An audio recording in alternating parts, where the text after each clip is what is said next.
Welcome to Follow Your Process. I'm your host, David Andres. This podcast covers life and business topics. We tell a lot of stories, we talk about deals, and I answer a lot of questions. Before I get started and introduce my guest for episode 2, Equipment Leasing from A to Z, I'm pleased to announce that we now have a title sponsor. David Benegas from BenegasArtMerch.com.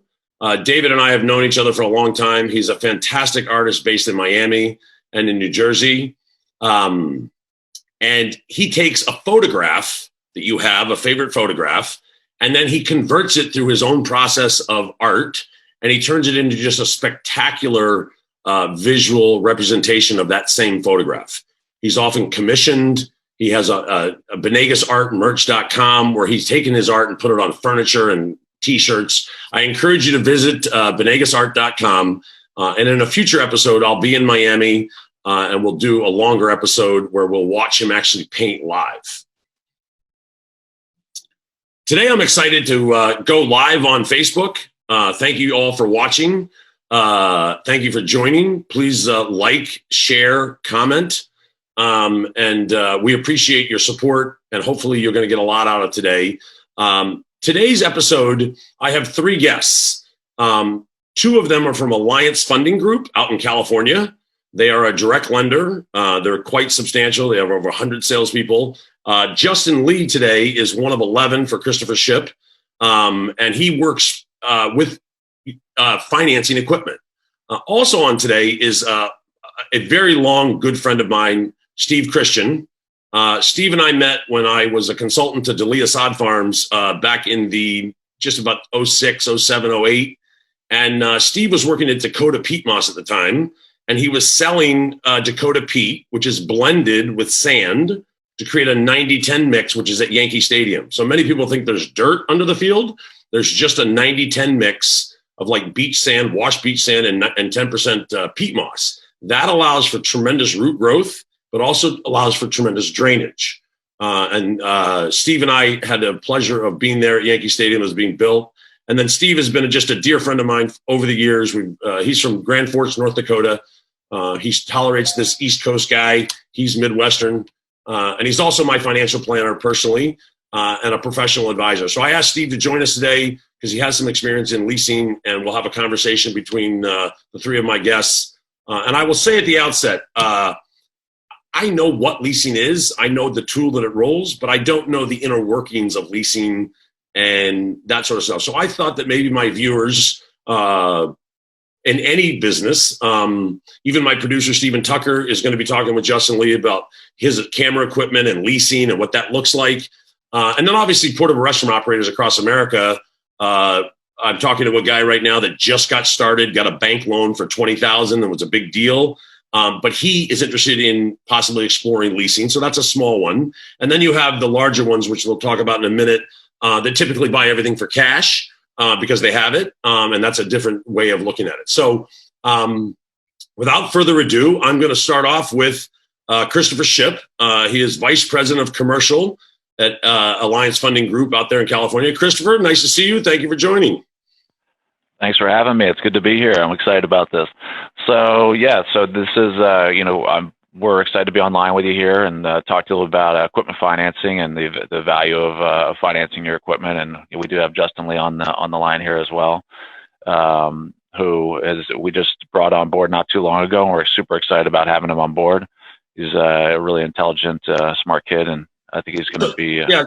Before we get to Justen, tell us about your background in leasing, and tell us a little bit more about Alliance Funding Group and what you're doing there on the West Coast.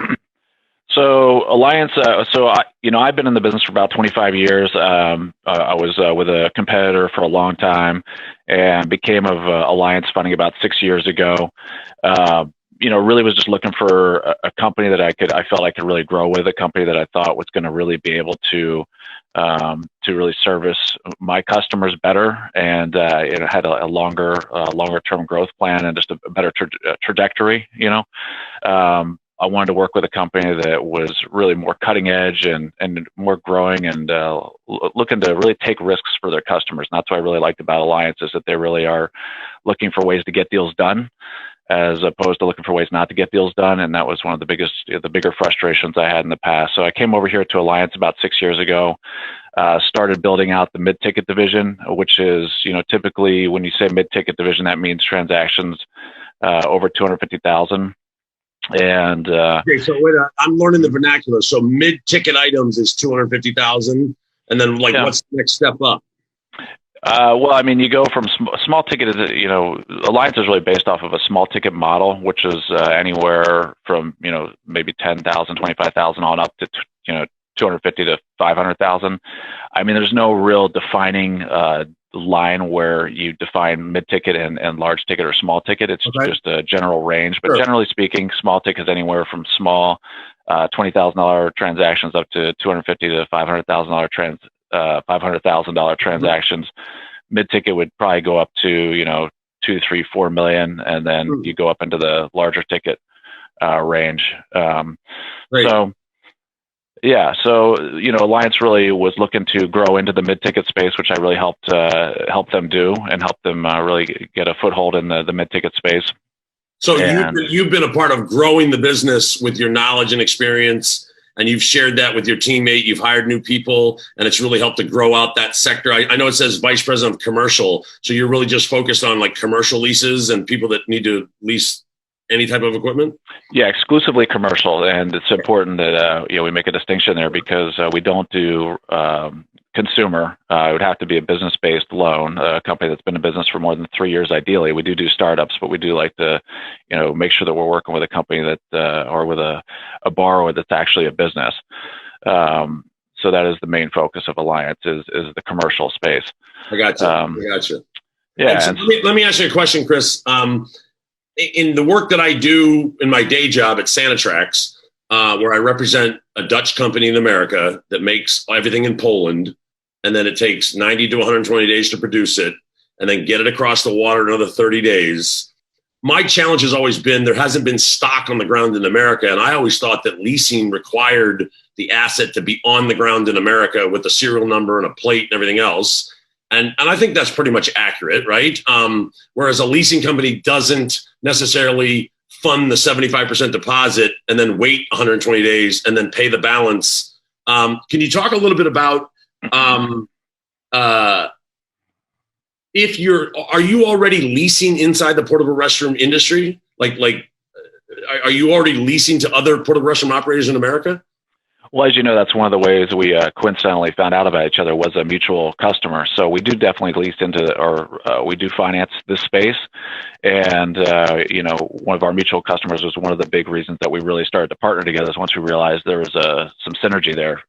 So yeah, we do have current clients in the space, and it's not an asset that we have an issue with. That's one of the advantages I would say of working with a company like Alliance is our ability to do non-traditional assets like portable restrooms. And that's kind of what might separate us a little bit from a bank who might be a little less. Wait a minute. Non-traditional assets? What are you talking about? They're very traditional. Come on. Well, when I say what I'm talking about is, I guess I want to make a distinction between, say, for example, a crane or something that would be a little more a bank type traditional asset where they can go grab it and it's something that's easily resellable and that sort of thing. Well, listen, you can go grab toilets anytime you want, man. But just make sure they're serviced, okay? Yeah. So what's interesting about this, and part of the challenge that I hope Justen can help some of my prospects in the portable restroom industry. And this podcast is meant to educate so that any viewer can watch it down the road, whether you're small, medium, or big, and understand that there's some other opportunities with a direct lender like Alliance. And I would just tell the story, and then we're gonna get to them in a minute. But I have to layer these compliments over the entire podcast because there's just way too many of them. But this Justen Lee, found me on LinkedIn. I don't know how or why. He can tell me later. He he connected with me. And I worked LinkedIn for the last 15 years every day, even on weekends. So I'm a big LinkedIn guy. We're going to do a whole podcast on share my screen, show you how to do it, whatever. That's coming down the road. Where I'm going to have some salespeople on. I'm going to have a guy like Steve on, just some other, varying levels of professionals. Because you talk to people and say, look, dude, is it on LinkedIn? It's like, I don't do LinkedIn. Anyway, the other thing I love about LinkedIn is they got started before they were perfect. right? So I think that that's a great business lesson if you can study that, where he didn't wait till the thing was perfect. He just launched it when it was good enough, and then they've iterated it over time. So Justen found me. We connected. I'm pretty liberal with my connections. And then he immediately started not only liking my posts, but then commenting on my posts. And I don't know if you all know this, but when you comment on a LinkedIn post, then your entire network sees your comment. And that's why you should comment more often. And they should be meaningful. They shouldn't be trinket. They actually should say something. And I don't know if you notice me, I always do my favorite hashtags. Hashtag keep going as you, hashtag follow your process amidst now it's like this.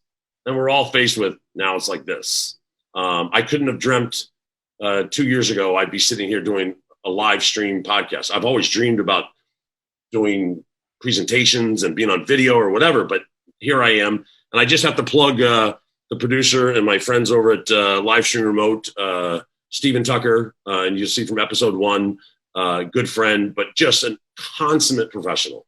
And we were joking in some of the pregame and everything else. This is the first time that Justen and Alliance Funding Group and Christopher Shipp have been on a live Facebook, going live podcast. And we appreciate, the bankers can be sometimes a little conservative, that, it's a little risky or whatever. But we really appreciate their team and Bridge, the president, and Shauna in marketing for making this happen. And I really thank you guys for doing this. And I think you're going to look back on it now that you have this podcast, and you can share this with other clients to tell them the same story in the same situation. And then obviously all of you watching, if you need someone to do live stream remote for anything, a concert, a band, a birthday party, your grandmother's 90th birthday and no one can see it, just get a hold of Stephen Tucker, Stephen at livestreamremote.com. He's a personal friend. I'll get you his cell phone number, DM him, whatever. And just mention follow your process. That's where I found you.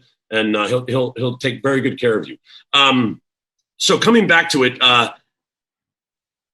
there's a need, I think, right now in the portable restroom industry because everyone's CapEx is maxed out. So let's say a guy planned to spend $1 million this year. He needs to actually spend 2.5, 3, right? Like everyone is maxed out by buying sinks and trailers and toilets and everything. And we have Laura coming up bearing down on us right now, Cat 4. So all of those guys wish they had more equipment right now, like right now. Because if they had more equipment, they could rent it. They could fill the need. Okay. So talk a little bit about how, and this will transition over to Justen in a minute. How should they be thinking about their business to get information ready for you guys so that you can evaluate them from a credit perspective? Like what kind of information do they need to send over?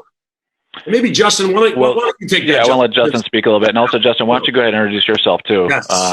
As well? Yeah. Well, like Dave said, we met through via LinkedIn. I gave him actually a phone call.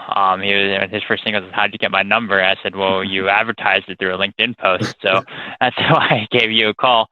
And, the rest is history from there. Like Chris, came from a competitor, been in the industry for 3 years.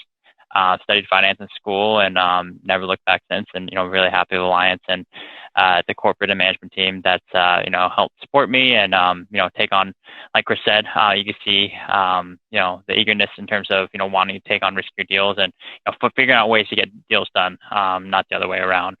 But to get back to Dave's question in terms of hey, what does any company need or business need in terms of what can I qualify for in terms of financing and leasing?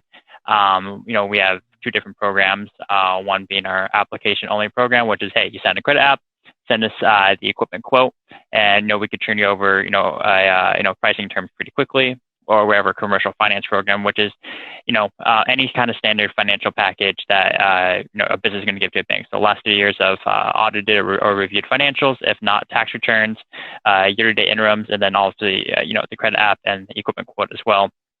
Now the caveat is that, app only, we're only taking a look from a credit perspective and a look from at the collateral from, at the collateral itself versus, an in-depth analysis and review of the company's financials. So, with that being said, so Justen, when do you use that app only? Is it for just something smaller and the guy needs to move quickly? And how long does it take an app only to like get the app to close? Like, yeah, I mean, if we get a signed credit app and get a signed proposal from the customer or term sheet, and we're like, okay, hey, we're doing a 36-month term at whatever monthly payment and rate, we can provide funding within the same business day. It just really depended upon whenever we get the information by. It's like we're not going to give. Sure. Go ahead. Yeah, no, I'm saying you can do it quickly, so there's no delay. Exactly. That's the benefits of app only, because it's a, hey, quick credit score, get it over to my underwriter.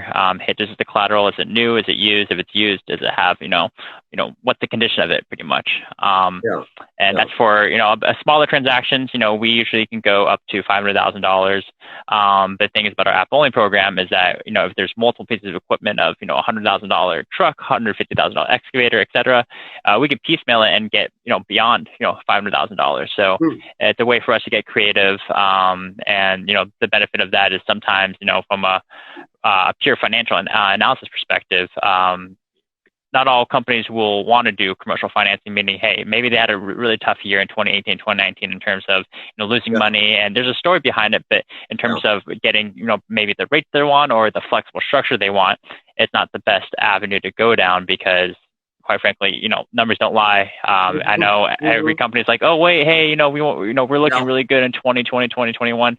Unfortunately, in the lending world, it's hey, what did you do in 1918? What's the story behind it? And so the thing that's going on in the portable restaurant industry is they've all been on a growth curve. Like if you talk to any portable restaurant, the last 2 or 3 years before COVID, the infrastructure builds, the special events, everything going on, right? And they have been growing. So you're going to see, I think, from the top guys, some really strong numbers. We haven't had a hurricane in a couple of years, and all of a sudden now we've got a hurricane, and everyone's revenue is going to jump because you're going to put out all the toilets. And then with COVID, okay, so one of the manufacturers, I heard a stat that they used to make 600 or 700 sinks a month, right? Wow. They're now putting out 2,000 sinks a month, and you're back ordered 2, 4, 6 weeks to even get an order in. So sinks are now this huge thing, right? So anyway, I'm just telling you that my prediction or my sense of it is you're going to find some very strong, healthy numbers, which I think is good. It's good for you guys. Now talk a little bit about that other deeper package with all the analysis, and why is that needed to go deeper with a more details? Yeah, well, sometimes, for example, to use Chris's example, a crane could be $1 million, right? And that's a single piece of equipment, single piece of collateral, and that we're going to need to see your last year's financials, and you see, okay, well, hey, are you guys profitable? Are you guys? What's your tangible net worth? What's your debt to equity ratio? Who else have you borrowed from? What's the structure you're looking for? Sure. So those are the different items that we consider and look at, and ultimately we're going to try to achieve a flexible structure or agreement that whatever the customer is looking for.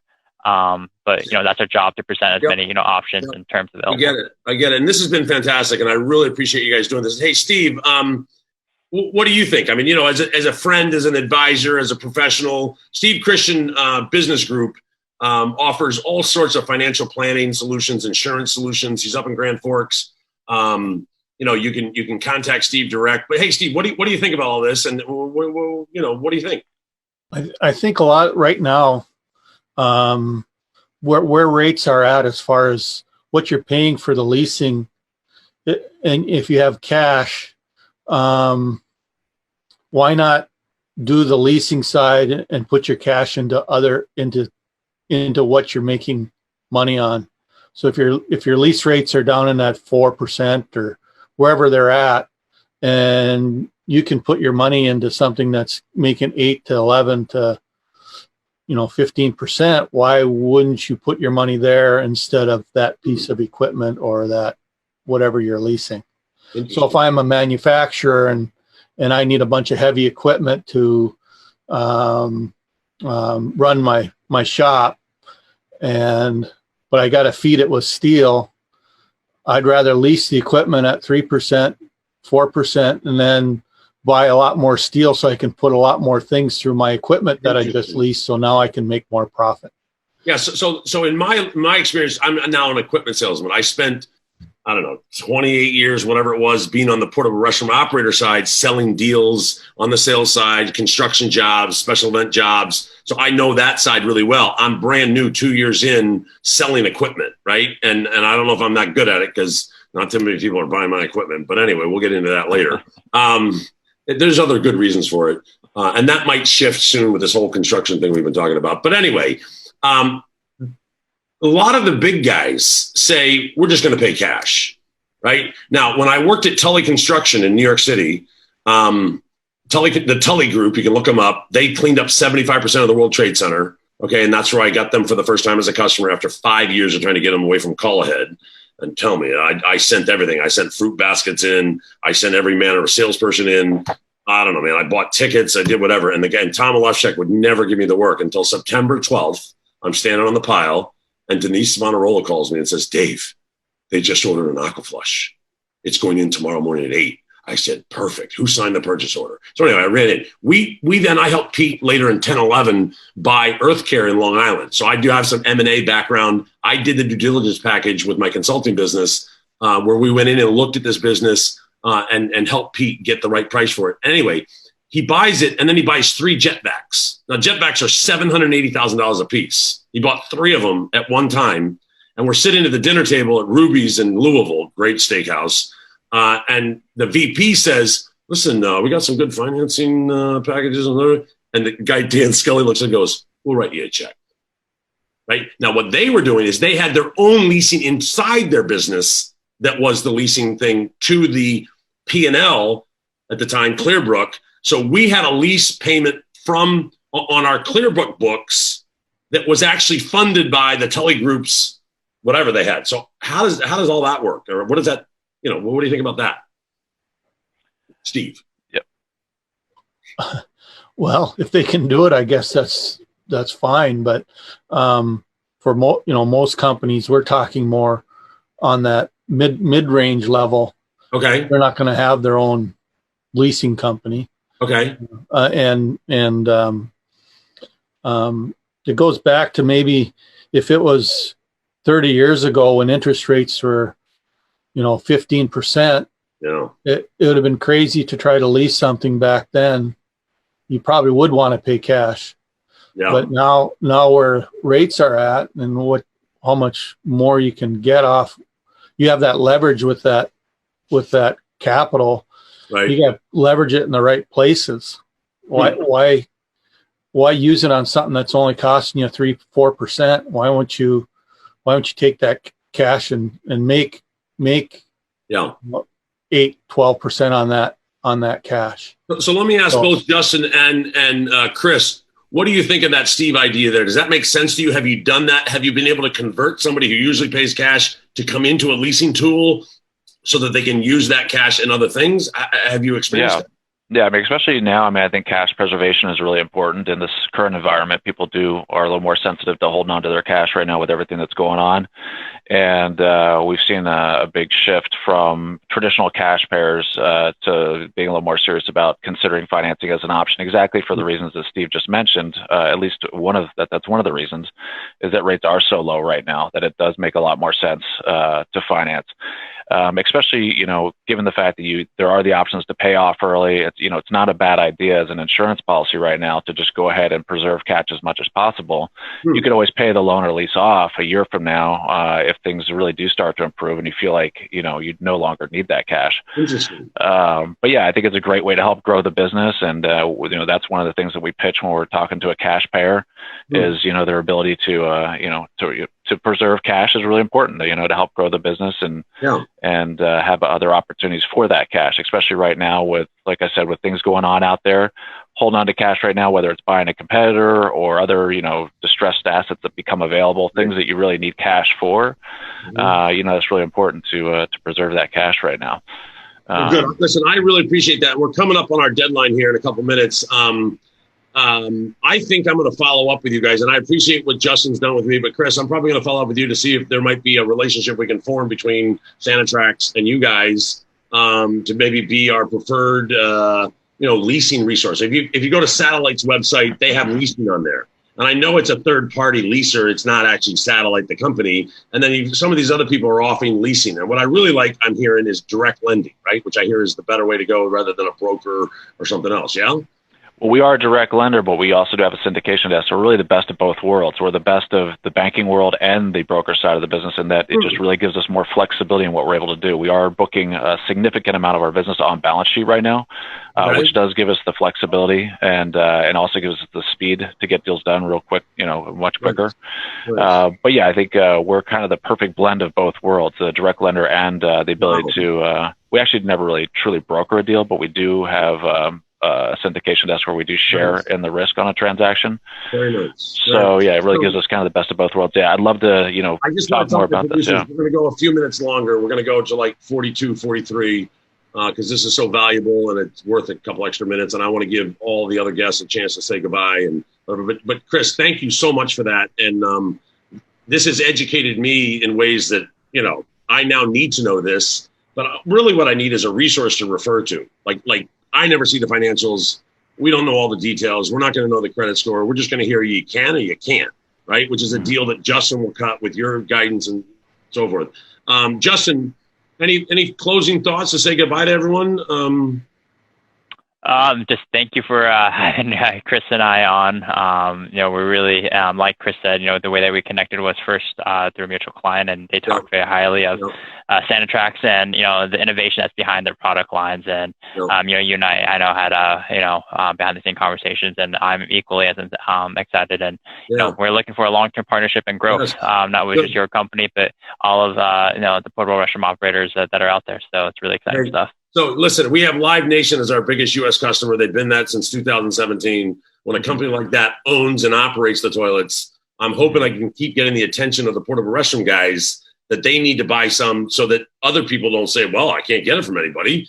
And right now we have Carter Brightman at Rentals to Go in upstate New York, who has plenty of Sanitrax. And then we also have Mike Walker at C3 Presents, who has all of his inventory shuttered right now because of no festivals. So any of you that need festival gear, you can get a hold of me. I'll put you in direct contact with C3 Presents. And right now he has 3 sets staged for the LoRa response. And I think you're going to see Sanitrax at a disaster response address somewhere in Texas or Louisiana.